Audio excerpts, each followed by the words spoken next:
Jus Convenience Jerk Shop brings a taste of the Caribbean, convenience items, snacks, and food to Whitby. Our guest is Justin Anderson, the owner-director of Jus Convenience Jerk Shop. Justin is an entrepreneur and salesperson with decades of experience in hospitality tourism, retail, and culinary operations. A recent participant of one of the BACD entrepreneurial programs, Starter Company Plus, we are excited to catch up with Justin. Today, Justin shares how COVID-19 has impacted business and how he has adapted. He also shares some advice when considering buying an existing business. I am Patrice Esper, a business advisor at the Business Advisory Centre Durham, and your host for this interview. Feel free to share it with others you think may be interested in learning more about business ownership. Good morning. So good to have you with us, Justin, from Jus Convenience Jerk Shop. And I'm excited to hear how things are going since we last spoke about a couple months ago as one of our participants of the Starter Company Plus program. I know you were heavily hit by COVID-19 like everybody. And so I wanted to, first of all, start off with who you are, what you do, where you're located. Right. So we're a local place for a Caribbean taste, located here in Whitby, right at Dundas and Gerrard in the northeast corner of that intersection. And we've been here providing Whitby customers and our local customers with a taste of authentic jerk chicken, jerk pork, and other Caribbean dishes. Beef patties, that sort of thing, as well as convenience items, your lottery, your tobacco, drinks, that sort of thing. And it's been a bit of a challenging year, like it has been for everybody else, but we've been managing to survive really well through this time, just by adding a little bit more to our product lineup and pivoting a little bit in the way our business has been offering the items that we have been to our customers.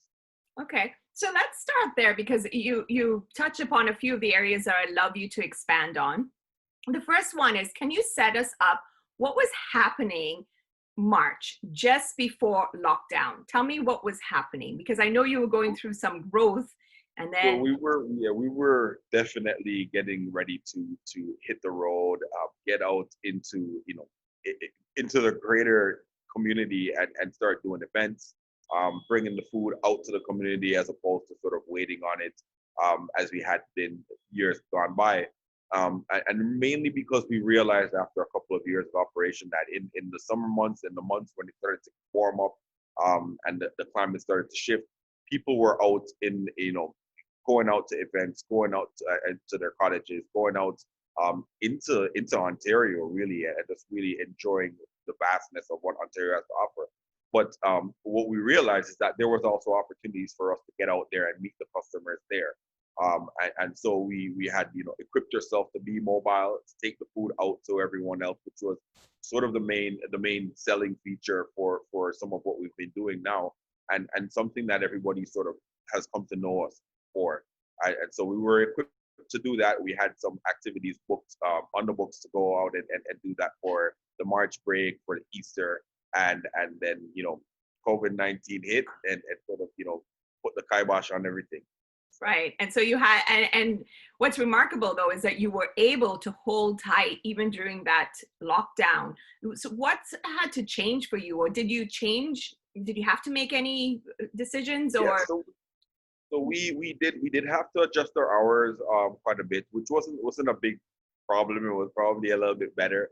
We closed or we opened a couple hours later than we normally do, and we closed a couple hours earlier than we normally did. So we shaved about 4 hours of operating time off the day. What ended up happening is that we packed a lot more customers into the daytime period where we usually had a big lull, mainly because people weren't commuting.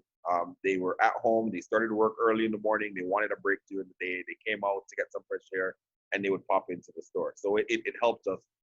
And doing that, we also decided, hey, okay, what are people looking for? What are some small items that we could add to our product lineup that would, get people, buying when they're here? They came out for a little lunch snack, and then they wanted to, grab gloves or a bottle of pepper sauce, or one of the things that really took off for us was sweet and nice ice cream. So we had some Caribbean flavors ice cream that we brought in, just happened to bring in March, and they went really well, and so we were able to boost that product offering and get the benefit of that sale. And now it's something that we carry as a staple, and people come in looking for it. So that The was ice good. cream. Yeah. Yeah, and it's perfect timing too, because we went right into summer. Very Yeah, nice. exactly. Very nice. What would you say then, or describe as maybe one of the biggest lessons that you taking away from this experience that you've just had, that you've just gone through, or still going through for that matter? Um, Really, the, one of the biggest lessons is to sort of just keep going, and sometimes when things seem to sort of be in disarray, is to really stop and focus on what's happening, take notes, listen, and then really take your time adding your 2 cents to it. What you've learned, you sort of bring it to the mix slowly and surely, and it took a little bit of time, but you know it's been working in that regard. Just sort of stopping and surveying what's going on, and making adjustments, as the time goes by. I like what you said there, that, pause for a moment or stop for a moment, survey. So really assess first what's happening. So read the feedback before implementing whatever new changes you want to implement. So that's a great, I like that you put that in there. That's a great, great lesson. Because I think a lot of times we rush into something, right? We don't pause first to go, okay, wait, let's really assess first what's happening, and then go forward. So very well done. And I know if somebody entered your store, it's quite a mixture of different things. Not only is it the convenience, what I loved about it, because I have been a couple of times, is that you can also buy food, ready to eat food, delicious food. You can get it frozen. So if you want to take it for another time, it's already prepared meals, and or food that's already packaged and ready to eat. So it's really, and I love the fact that you can get different flavors from different places and everything else. So it's beyond a convenience store. As you said, it's a one stop. It's a jerk stop. So if you like jerk chicken, jerk fish, those type of things, it's great. What would you say, because I know you purchased, so last sort of couple of questions as we wrap up with this, but some takeaways, because you took a risk in purchasing an existing business. This was already somebody else's vision and you took it over. Going forward, or what would piece of wisdom would you advise somebody who is thinking of purchasing an existing business? I think one of the things they have to do is do their due diligence in terms of looking over what that business may have done prior to them wanting to purchase it, ensuring that there are no like existing fines or outstanding penalties, really and truly combing through that with a fine-tooth comb, but also looking at what you're purchasing and if there's room for you to add your spin to it. And I think that was one of the key things. I really looked at this as an opportunity to do something. There was a vision that I had, and there was a lot of the bones for what I needed to create my vision was already here, and so I really took that risk based on that. In that I knew sort of where I was going, and I understood how the foundation of what I needed, and it was here within the scope of what was already here, and that was the goal, was to sort of just take on something that I didn't have to reinvent the wheel, but I could add to it, and then get moving a little bit faster with what I needed to do. Wonderful, wonderful. So I like that. Again, really do your due diligence, and it has to have room to implement what you're seeing going forward. And speaking of that, to end this, going forward, what's happening next with Justin's Convenience Jerk Stop? Well, we're continually looking at just growing and sort of tweaking what we have. So we've in the last few months, it got some wall art here that you see behind me.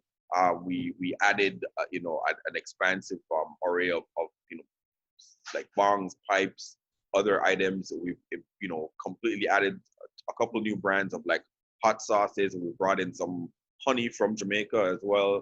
As I mentioned before, the ice cream. We, now that masks are mandatory, we invested a little bit more in some of the masks and sanitizers and some small PPE products and that sort of stuff.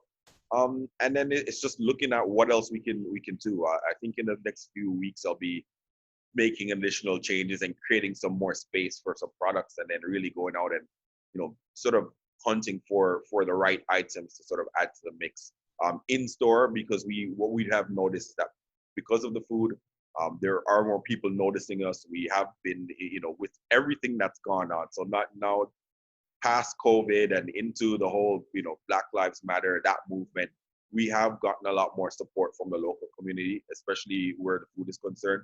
And then that in turn has brought more traffic through the store. So now it's a matter of adding more products, adding more items that people would want to just grab and go. Really convenience, really just, take it home, do what you need there, that sort of thing. So it'll help improve sales, and really the focus, even though we wanted to get out into the community, the focus really right now is to ensure the store is sort of functioning, because come fall, when everyone's back in town, we'll sort of have a head start on that. Because of the way spring unfolded, it'll allow us to sort of have a head start, and people, we've gotten the name recognition now, so it's sort of people are going to be coming here looking for things, and we got to make sure we have them when that time happens. So that's really the focus. It's sort of a shift back to where we were prior to COVID. But it's not to say that we have given up on getting out there with the food.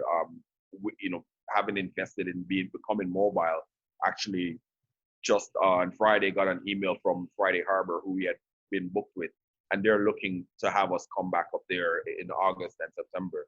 So that's something that's in the works right now, and waiting to see if that comes together. That will also have us working overtime to do that as well. So it'll be good. I mean, the outlook for the mobile though is definitely now pushed forward to 2021. Right. Just because the season's been really cut short based on what's happened. Right. For sure. Justin, thank you again so much for joining me today. For those of you who are out there listening for the first time, I'm Patrice Esper, one of the business advisors and program coordinators at the BACD, the Business Advisory Centre Durham. We are here to help you as an individual looking to start or grow a business in the Durham region. We guide you every step of the way. And as Justin experienced, he came through the entrepreneurial program Start a Company Plus. To learn more about us, please visit our website at bacd.ca. Justin, thank you again, and best of luck with the future endeavors. I know it's an exciting time. So the opportunities do exist, and it sounds like you're seizing every one. So congratulations.